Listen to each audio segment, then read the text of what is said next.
career. Evan Weiner, author, journalist, has actually been to the George Bush Presidential Library to speak to foreign nationals about politics of sports and business in America. He's been a part of Westwood One with what he did with commentaries, also interviews for John Madden's radio programs for about 15 years. He joins us now on 365 Sports with Paul Catalina, Craig, and also David Smoak. Evan, thank you very much for making time for us. We appreciate your time. So you started your broadcast career at 15 years old? Yeah. WRKL. Mount Ivy, New York, 25 miles north of New York City, the worst show that was ever done. I was Spring Valley High School, and we did about 12 minutes a week. But, it was a door opener, and then at the same time I was working for two newspapers, the Nyack Journal News and the Bergen Record, which were suburban New York City papers, and right place at the right time, I guess.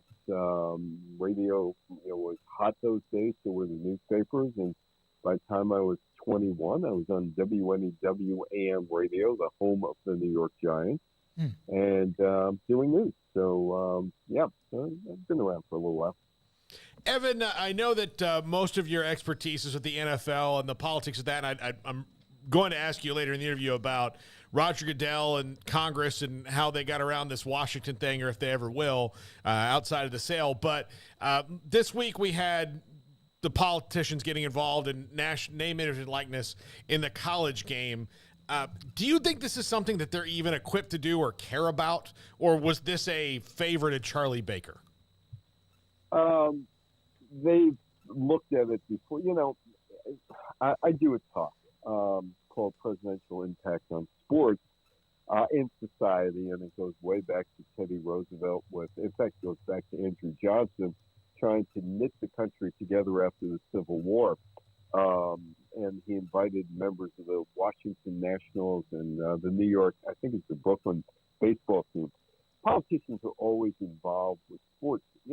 Take a look at stadium building. It's got to be approved by government. David Stern, the NBA commissioner, once told me that the number one thing you need to be successful is government support.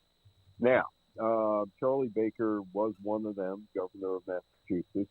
The NCAA has no idea how to regulate this, the NIL, and they're looking for help. So those people in Washington have no idea of how they're supposed to help them. Is it a state issue? Is it a federal issue? And even if it became a federal issue, you might have some people screaming states' rights in Alabama, Louisiana, Tennessee. I mean, up here in the Northeast, it's not going to make any difference. But the football factory, so to speak, you might have trustees screaming states' rights. If it's all, one federal legislation, although the feds have been involved with the U.S. Olympic Committee. They were involved in giving tax exemptions to NCAA teams that play in bowl games. So I guess in the short answer is, yeah, they can be involved, but the longer answer is come up with a solution, and they're not, at least not soon. So what do you think would be the best pivot for those in the NCAA? Is it simply just sitting down perhaps with the student athletes, and I'd imagine they'd be represented by somebody, agents, what have you, and just trying to come to terms on a mutual agreement? Well, initially, a scholarship in exchange for your services back in 1954 or 55 was actually a good deal because there was no money in college sports. There's so much money in college sports, but without the athletes, without the student athletes, the stars of the show, who's going to sit and watch Nick Saban on the sideline? The players of the show, not the coaches. Without the players, you have no game. Maybe it's time to pay the players. Evan Weiner, author and journalist, again with us on 365 Sports. How have you, as you've seen gambling intersect now with sports at the professional level, even now the NCAA and tournaments, conferences having their tournaments in Las Vegas. Is that almost like players not getting much for a long, long time from the NCAA and the dam broke? Well, the Supreme Court in 2018 agreed with Chris Christie in New Jersey that there should be gambling, but it's if you look at the court cases between 2011 and 2018, it was 2011 when the state of New Jersey, voters in New Jersey said yes to sports gambling, and the NFL sued. It was a free election. The NFL decided that it was not something they wanted. In fact, they did the same in Delaware 2 years earlier. And it's amazing how, thou shall not gamble has turned into, hey, we'll have sports books open at the various stadiums during the game. And, of course, you have mobile as well. Bit hypocritical. Look, everybody's making money off the game. Maybe not necessarily the license holders aren't making as much money as they thought, but certainly the owners are, and it's trickling down to the players. And some of the players could actually now make money by selling gambling. It's a revenue stream. It's like everything else in sports. It makes money, so it's okay. You've written a bunch of books. The Business and Politics of Sports is almost like a series, and I've looked at them and combed through them because I just got to know you just a couple of days ago. What is it? Almost like something comes to your mind, and it's a different part of sports, business, and politics. And is that a passion of yours, as being a writer too? Well, it came about. Well, I got when radio, the initial wave of radio cutbacks, when the FCC changed rules and you didn't have to have newscasts at the top of the hour and all, looking for books. And I ended up being stringing here in New York. And, it was the baseball strike. That was 81. Then it was the NFL strike in 82. And then in 83, there was the NBA, which eventually ended up with the drug testing and the salary cap.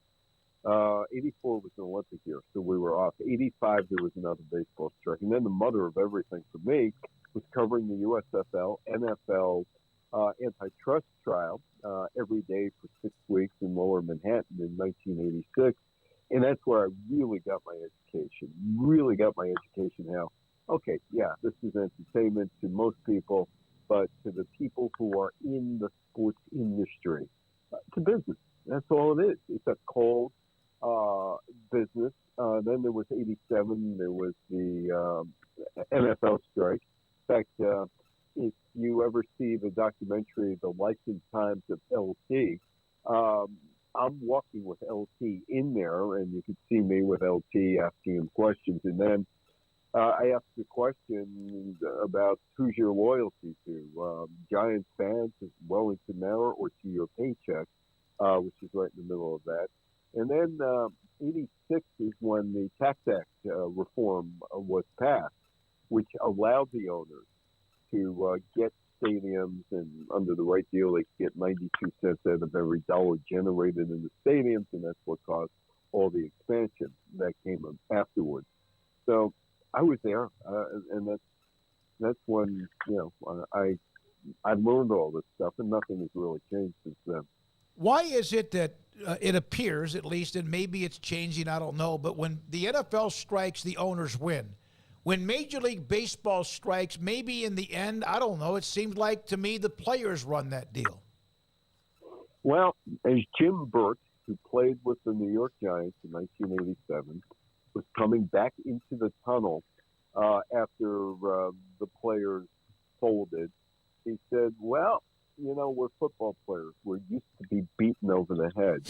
What I never understood is contracts are guaranteed in all the other sports leagues.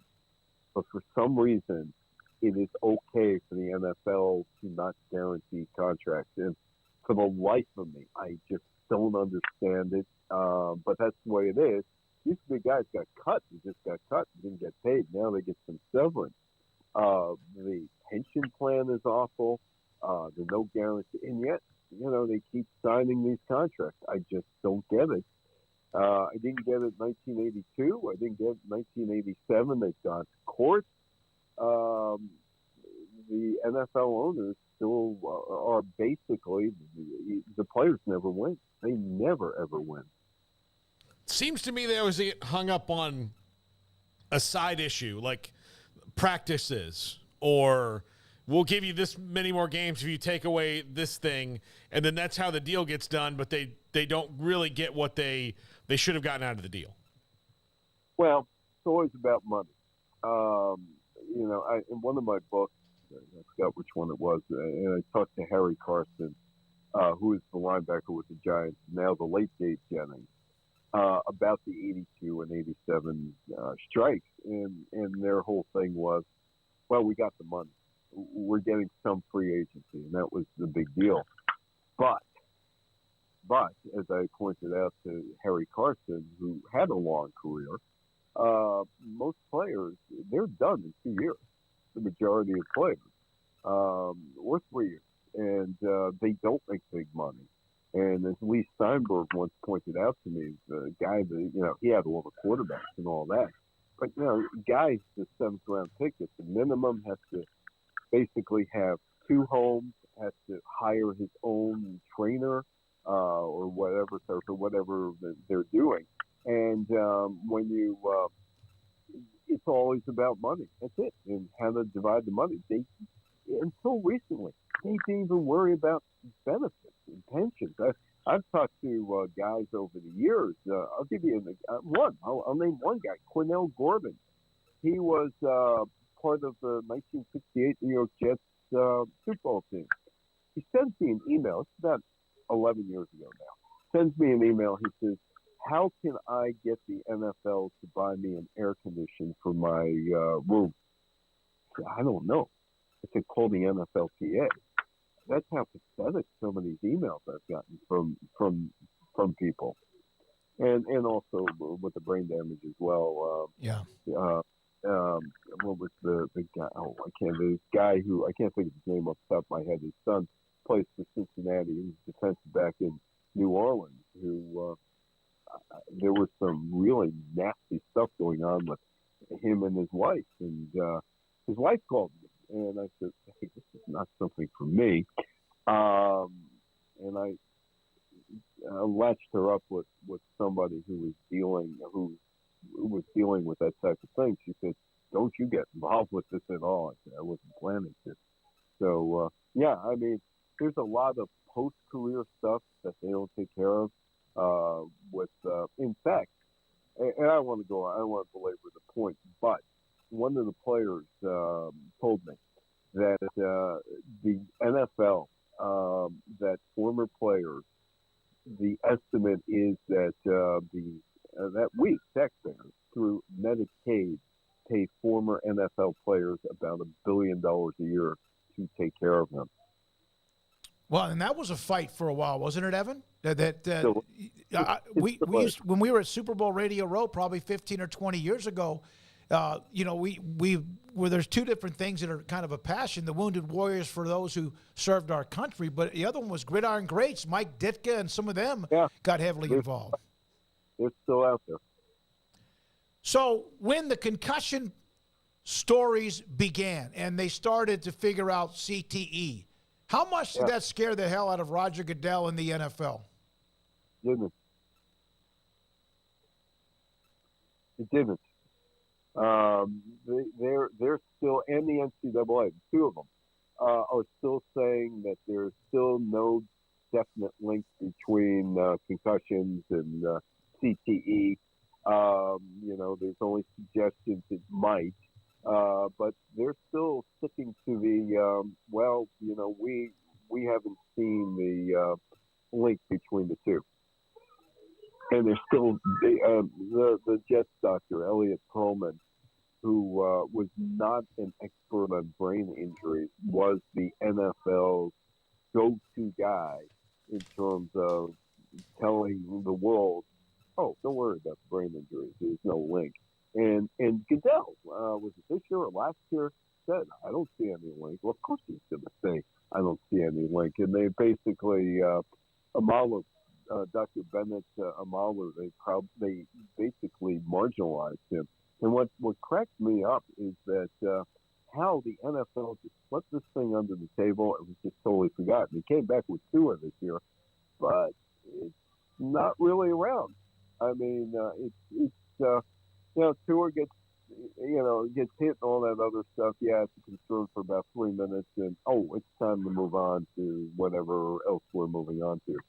I was going to ask you about that. In fact, with the NFL, they're really good about I'm not trying to say that they don't care, but it does seem like they're really, really good about positioning themselves to care about a lot of causes, and I don't know if they actually do. Oh, they don't care. They don't care. Initially, the book I was going to write, which I did write, America's Passion, Coal Miner's Game. Initially, I was going to name the book, and I should have cash on. Everybody pays cash on the barrelhead. That's it. That's all they care about in the NFL, cash. They don't care about anything else. Yeah, they're undefeated with that. Evan, with the Commander sale probably impending, coming up, did that finally come about and they get rid of Daniel Snyder because he was messing up the money train, not because of anything morally reprehensible he might have done, because Congress was involved and, all these things are going on, but they didn't say a word about it for the 25 years he owned the team until he started messing up the money train? The history of the Beach Boys, right? Mm-hmm. Mike Love and Brian Wilson and the album that never came out, Smile. And Mike Love said, don't mess up the formula. Mm-hmm.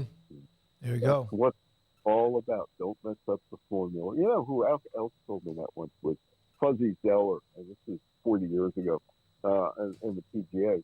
And he said Arnie Palmer and Jack Nicklaus came around and basically gave them the riot act that we're all independent contractors here. We're all making a lot of money. Don't mess it up, or I will get you. That's basically the NFL. Don't mess up the money train. And, they've done a really good job with that. They get rid of the people they need to get rid of, whether it's Leonard Toast or now Dan Snyder. But it took a long time. I think that I don't know what's going on behind the scenes over there. I suspect that they finally they were told you got to get rid of him or it's going to impact the money train. And it did a little bit with the name change and all that other stuff. But don't mess up the money train. You mess up the money train, we're going to get you.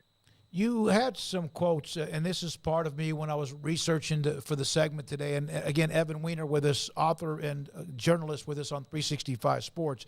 You were at a class, and I don't know where the class might have been, but you do this a lot. Students, on a Sunday when you watch football, are you watching a game or is it entertainment? And you brought up a friend of yours in Sonny Werblin. What did he teach you about what really a game is about when it comes to kind of the money now that we see the NFL bringing in, or any sports for that matter? No, it wasn't Sonny. It was a guy who worked for Sonny. Although Okay. I did know Sonny, in fact, if you go to YouTube and watch my wife singing national anthem at Madison Square Garden back in 39 years ago, Sonny sent her a great letter about, you're welcome here at any time. And Howard Cosell came up to me, and I was friendly with Cosell. He says, I understand your wife says warble a little bit. But anyway, it wasn't Sonny. Or it was a guy named Shelley Saltman who worked for MCA, and Sonny was at MCA. MCA was Lou Wasserman, and they sent programs to NBC. The late 50s, early 60s. Sonny was Elizabeth Taylor's PR guy, and Johnny Carson, and or kind of the manager PR guy, whatever the two. And when Werblin got the Jets, when he got the Titans, the New York Titans, from Harry Wismer out of the bankruptcy, He was connected to TV, and he told people like Lamar Hunt and others, "You have a football game, but you don't. What you have is 3 hours of entertainment, and you have to spend and create stars for the 3 hours of entertainment." He said, "It's entertainment. It's not a game. For the guys who play, it's a game, but for everybody else, it's a form of entertainment." And Sonny was the guy. Of course, he had the TV background, and you look at the NFL guys in those days. It was George Halas, there was Art Rooney, Mara family, and those guys were not visionary. They lacked any vision. But Lamar was good with the AFL, wide open football. But when Sonny got there, he sat them all down and said, "Listen, this is entertainment. It's not a game. If you wanted to call it a game, you're wrong. It's entertainment, and this is how you make money off of it." And Sonny got the AFL, the big deal from David Sarnoff, and with that, he went out and signed Namath, and the league signed a whole bunch of players. And Al Davis went after quarterbacks and all. They understood. Al Davis understood from all his football things. It was entertainment, the vertical game.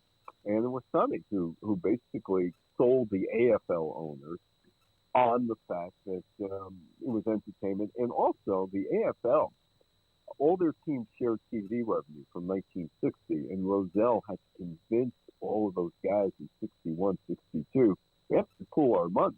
That's the way we're going to make it big. And so it's the AFL, Sonny coming in there and just basically pushing it, saying, "Let's do the entertainment." Sonny, Namath told me this. Sonny told him, "You're going to be out in the town." And football players weren't out in the town. You're going to be out in the town. You're going to get publicity, good, bad, or indifferent. You're going to get publicity, and you're going to get people's attention. And he did. And Namath was the AFL when they won the Super Bowl. Yeah, I mean, Super Bowl III. Yeah, he was, and that all came out of Sonny. Which league, and Evan, I know we got to go, but which league has done the best job of selling entertainment rather than the game? NBA Entertainment. That's what it's called, NBA Entertainment. Don't have to say anything more. NFL's done a great job. David Stern was an absolute visionary. One day, about 25 years ago, and he said to me, "One day you're going to be watching our product on your telephone." Get out of here. I said, "No, you will." And about 7 years later, I said, "David, I owe you an apology." And he looked at me and said, "You apologize to me?" I said, "What, hell freeze over?" I said, "No." David taught me an awful lot. David was the one who taught me a lot about how the business operates. And I said, "No, you said I'm going to be able to watch the game on a telephone and watch the game on telephone." NBA, David was so far ahead of anybody else in selling that stuff. Bird, Magic, Larry Bird, Magic Johnson, Michael Jordan, now LeBron. Yeah, Kobe. Yeah. Yeah. I mean, well, but if you look at the NBA, it's history. You go back to George Mikan and the Lakers' birth. It's always been that way, with the exception of Celtics. Wilt Chamberlain, David versus Goliath. So, David once said, this goes back a long time. Some of your listeners may not even know there was a show called The Ed Sullivan Show way back when. Mm-hmm. But David said every night Celebrity Row, that's The Ed Sullivan Show. And you stay in our audience tonight. And then David way back when said, "I'm going to have 29 or 27 Disney World." Actually, he stole that from Vince McMahon. 1984, Vince McMahon told me about wrestling. He said, "My goal is to make every event like it's an event at Disneyland." This is before he hit the big time. And David said the same thing.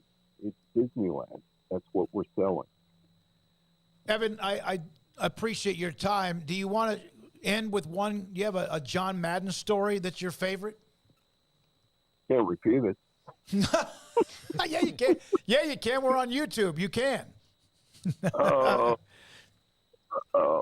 no, I can't do that. But I can tell you that.